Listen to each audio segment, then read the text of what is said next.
Well, hey, group leaders, welcome back to the Group Leader Podcast. We're so sorry, on the first one, we had no video. Glenn was looking beautiful.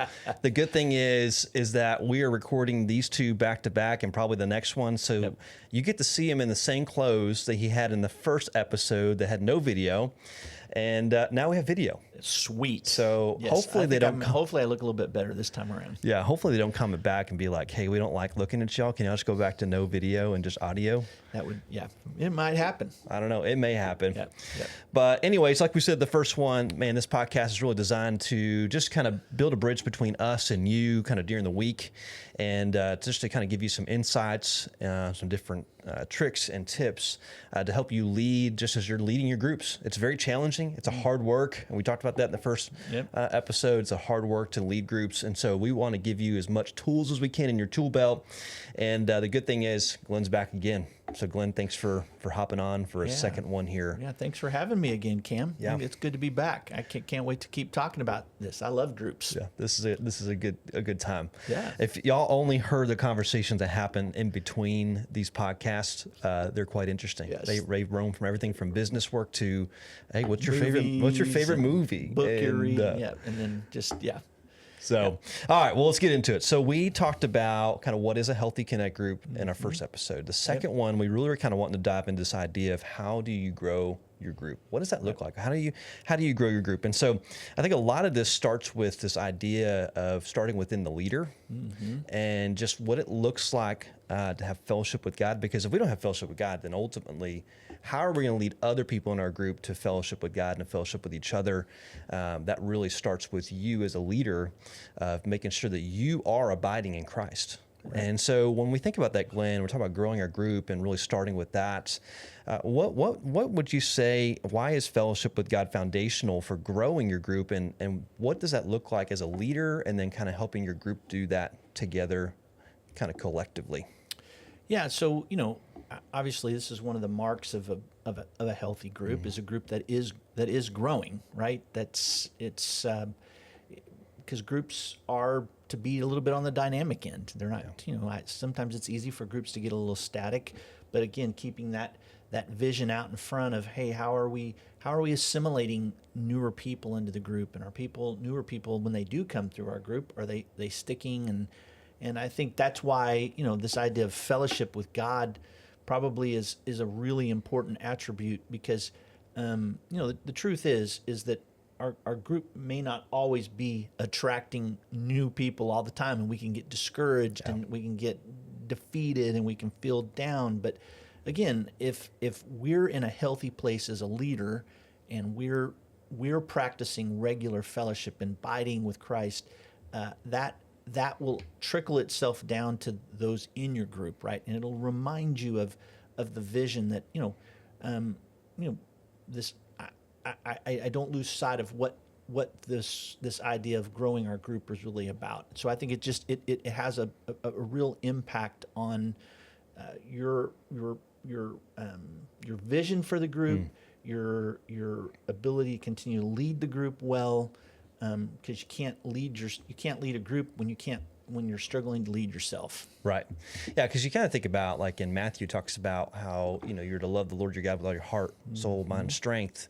And then second to that commandment is to love your neighbor. And so that really, your kind of vertical fellowship with God really trickles out to the horizontal fellowship with your people. And so if you're not spending time with God and you're not being recharged and refueled, and sometimes that's probably why you feel burned out. That's probably why your group's struggling sometimes, because you have lost perspective. You've kind of lost touch with, okay, what is God wanting to do in my group? Not the groups around, because sometimes you can play the game of comparison. Well, they got 30 and they got 15 and they look like they're having fun. Right. But when we're fellowshipping with God, we're really saying, God, what is your goal for this specific group of people that you've brought to my room or to my house? We have a group on Monday night. So, and so really that sets kind of the basis of what it looks like as a leader. Yeah. And so when we think about fellowship and what that looks like kind of going across horizontally, what would you say are some things or some marks of a group that are doing fellowship with each other really well? I mean, what does that look like practically? Yeah, I think people's names are known, right? One of the things we do encourage, obviously, is name tags, and there's a real specific reason for that, because I think, having a name tag quickly identifies who a person is. I sometimes will, as the larger your group gets, it can sometimes be more difficult to remember. As I'm getting older, I sometimes, believe it or not, sometimes struggle to remember names at times. So having that name tag on there is good, but I think they're known, they're loved. They feel like they have a place where they belong. I think that's ways we cultivate that, right? Right. And they serve, and they're being served, right? So, I think of, as you're thinking about growing, you're growing your group, those characteristics are super important, because when groups are doing that really well, it I think begins to people see that and they want to be a part of that. Right. Yeah, it's very contagious. Like when we kind of mentioned this in the first episode, kind of that Acts 2, 42 to 47, very common passage for groups to go to. And what I love about that, and it's always spoke to me, is that they were so dedicated to the Lord and to one another. You don't see them going and strategizing or, a lot of it was just, hey, we're going to work with our relationship with the Lord and with each other. And then it said the Lord added to their number day by day, right? And so just that piece of when we're also fellowshiping with God and His people, that ultimately God's going to bring people to you, right? He's going to bring you to people to invite, right? And then as people come into that group, they're going, "This is super contagious. Yeah. Like I want to be a part of this, right?" If you're doing fellowship well, people don't want to leave the group, right? If people leave your group, honestly, let's just be honest for a second. If they leave your group, maybe it's because they just didn't find a connection. Yeah. There was no really intentionality to help people develop friendships there. And sometimes, because we tell new people all the time, the first time you go into it may not be the best group for you, that does happen sometimes. But I do think that when there is a lot, like there's this warm, inviting presence, when someone new comes in, they're greeted warmly. I think this is all part of fellowship, right? They're greeted warmly. They're introduced to other individuals in the group. Other groups notice them. The people in that group notice them. They take an effort to get to know them. Maybe they invite them to lunch afterwards if that's something that you want to. But there is a sense that there's warmth in this room, and it's not full of just people who look like they're sucking on lemons, right? And can you show me what that looks like? I don't know if I can, but there's just like, hey, there's something really cool here. There's a great warm vibe that comes, and maybe that's a bad word, but you sense it, and then there's laughter, there's fun, there's, I think that's why sometimes, when we choose people to do, who kind of get up and get things moving, that is kind of the selection of that person is important, because they're kind of setting the stage for the group. But as people are coming in and there's laughter and conversation, it's not just dead, and and that's why even sometimes we encourage there to be food in that group at times, because food always adds an element. And it doesn't have to be huge breakfast. It can be small little things, and it can be rotated, but it adds a dynamic to that group where people are standing around and they're eating together, and it's like, oh, hey, I'm formulating some initial friendships and conversations. Yeah, because what you're really describing is there's an anticipation and expectation that someone new is coming to my group. And groups that grow really well are always expecting new guests, right? They have greeters at the door. They have a system for moving people from the moment they show up to filling out a guest card to finding a friend that they may connect with. I mean, it's very intentional. It's not just someone walked in the room, oh, hey, we're so glad you're here. Right. Everything is kind of thought out beforehand, before anyone ever shows up. And people notice that.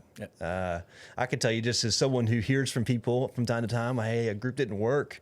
And oftentimes like, well, why didn't it work? Well, I sat down, no one talked to me. Right. I kind of felt like I was on my own, which is a two-way street, right? They've got to do their end. But we should be going above and beyond to make sure that people are feeling like, man, this is a place I belong. And that's why sometimes we talk about, hey, groups should only get to a certain size as well, right? Because the more you have in a group, when new people come in, sometimes they can be missed because people immediately are drawn to people they've already had a few, initial friendships with, and new people can get lost in that quickly.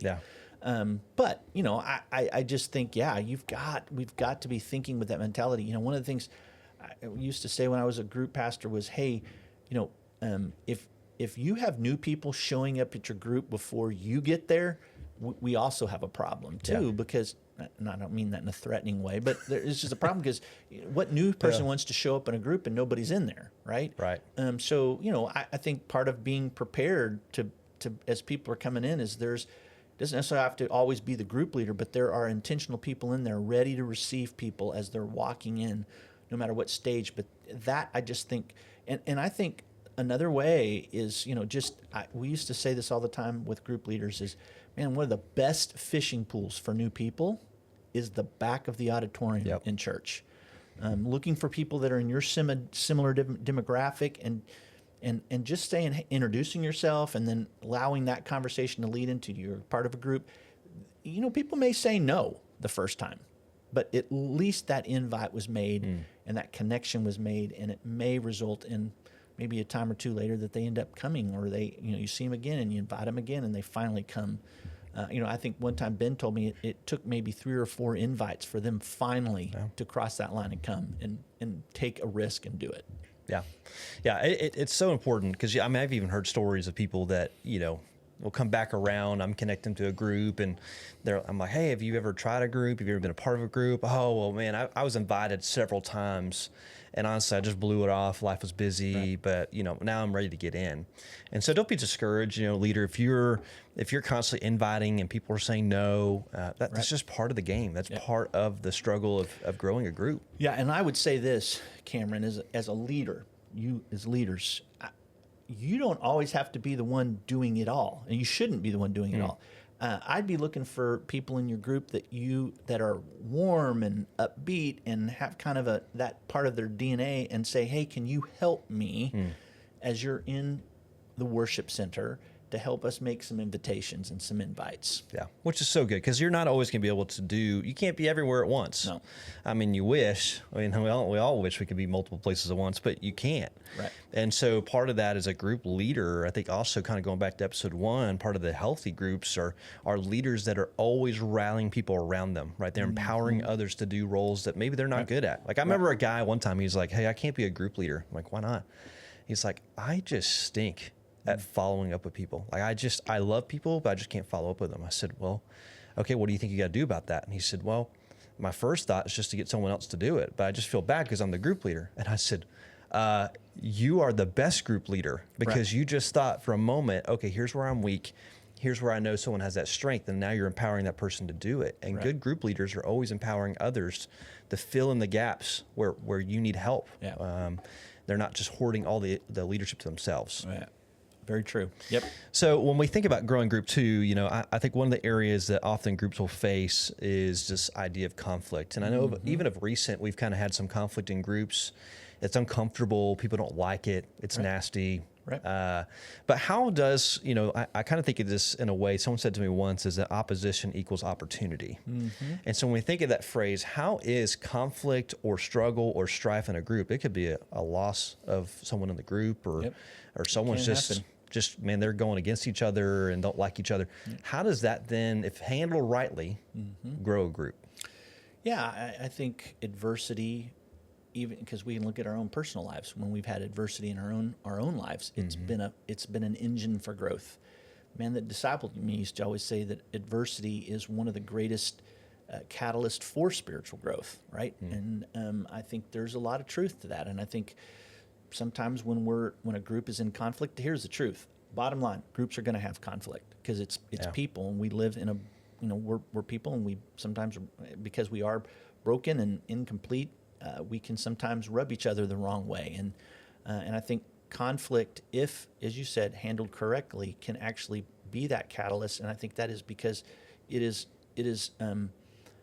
God does something supernatural in that, and in that reconciliation, it brings about reunification, unity. Now, we may not completely be, I think of the 2 words reconciliation and restored. And I mean, obviously we want the relationship restored, but sometimes we got to remember too, we may just have to agree to disagree, but we can come together in unity because we are reconciled to one another in a Christ-like in a Christ-like way. Yeah. There was even a book I was reading recently called, it was like Made for People. I don't remember who the author is, but he was talking about how human relationships are a tangible way God's presence is really demonstrated. And when we think about handling conflict in a healthy way, that is a tangible way God is revealing his power and his glory. Because the power for us to even forgive someone or to move through adversity is the work of the Holy Spirit. It's the work of God in your life. And so I think just being reminded of that when you have conflict in your group, don't see it as, oh my gosh, like everything's on fire. We just need to extinguish it and get it out and over with. Sometimes the best way to grow from it is to press into it and go, you know what, we need to wrestle with this. And, when we think about groups, Glenn, there is some structure there to help resolve conflict. And so if someone had conflict in their group, what would be, just real quick in a nutshell, maybe kind of the route they would take? Honestly, Cam, I think at some point you and I should probably have a full podcast on just how to do this, because it does happen on a consistent basis. But just real quickly, I think obviously if a group experiences conflict, we would want to encourage the parties to come together to have that conversation of, the most important thing in here is the relationship, and what do we do to need to bring biblical reconciliation. There are deacons that are assigned to every group. A part of the role of the deacon is to help in conflict. So if you have a conflict, I'd reach out to the deacon in that group and say, hey, can you help us, figure out a way to move through this? And if we can't figure out how to get the two together. But I always say good conflict resolution starts with three things: right time, right place, and right attitude, right? And so it takes a little bit of time to get there. And so, sometimes an immediate thing may not be the best because it's not the right time yet. There might be some need for it to settle a second doesn't mean don't do it. It just means, again, those three things are just super important. It still may be too emotional, and people aren't able to really process that well and talk about it well if they're still full of emotion. And then so then you get a deacon involved. But if a deacon cannot help get that, if they've gone face to face and that's not working, person to person, and then we bring the deacon involved in it, and that's still not working, then the next step would be to have you step in with that and to say, hey, how can we bring resolution to that? Which then the deacon would reach out to you and say, hey, we're still just at an impasse. Can't seem to get this thing done. And then at that point, if it continues, then it would probably raise itself up to me as well and helping out after that as well. So I think there are several points along the way, a pathway towards it. But I would just say, don't run from it. Yeah. Don't let fear control it. Allow the Spirit of God, the love of God, and the reminder that we got to fix the problem and the conflict, and we can't run from it. Because it's just going to stay there. Yeah, because we're working with people. We have to remember that this is not just we're in the industry of just a process. These are people who have lives that have souls that God is trying to work on, and we're stepping into that mess, right? When you come on as a group leader, you're coming in and saying, I'm willing to step into the mess. Right. It's not always going to be roses, not always going to be a bunch of fun. There's going to be moments you have to struggle as a group. But on the other side of that struggle comes great fruit from that. And so, Glenn, as we kind of bring this down to a wrap, when you think about growing your group, what would be just a practical takeaway? If the leader was to turn around today and just do one thing, what would that be? Yeah, I would say, as I'm thinking about growing a group, one of the things that just comes to my mind immediately is just the growth, the numerical growth of the group, right? I would just be, thinking about what can we do to create an inviting culture? Do we have an inviting culture? And when people come, does our culture lend itself for new people to get assimilated into our group quickly? Yeah, that's good. Just thinking about, just even as simple as going, do we have greeters? Does our room actually look nice? Is it just a mess? Is our house a mess? All those pieces are really great. Think about the climate. Is there laughter? Is there some fun, some variety? All those pieces, leaders, are really good things to think about. Yep. So, Glenn, thank you for hopping on, talking about this idea of growing your group. And leader, please continue to listen. The next episode we're going to dive into is how to grow your people. This could be a great episode for you to listen to and to be a part of, because now we're getting deeper. Now you have them in the room. What do you do with them? Right. And so that's a wrap for this podcast, and we'll see you on the next one. Yeah, great.